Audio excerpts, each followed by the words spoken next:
אנחנו כעת במצב שטבעת החנק מתהדקת סביבנו יותר ויותר,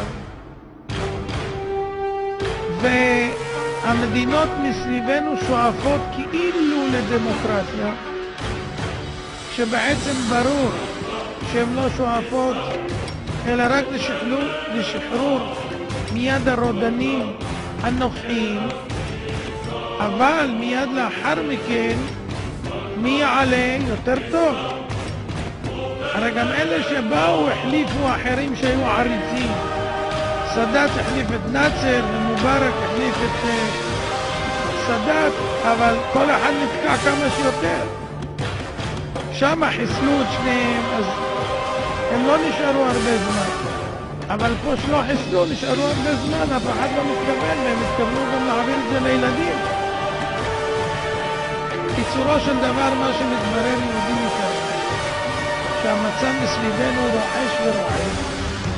אם חשבתם שזה מהפכות, שהמהפכות הן רק בתוך המדינות האלה ואנחנו מסתכלים מן הצד, אז תדעו לכם שאם השלטונות יתחלפו ויהיו אסלאמיסטים, אנחנו נהיה בבעיה רצינית.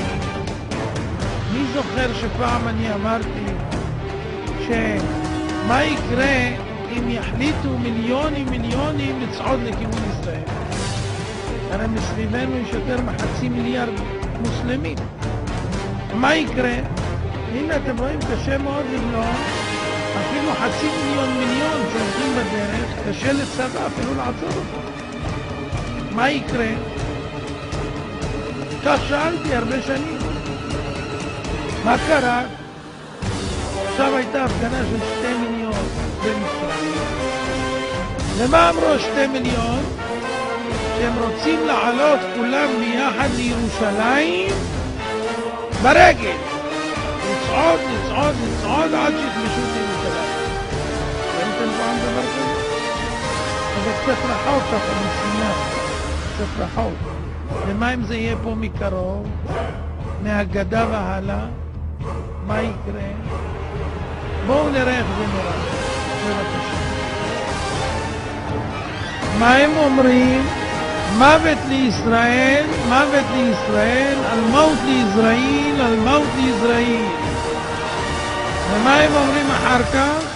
לעלות ולכבוש את ירושלים. תודה. אז זה פתיח.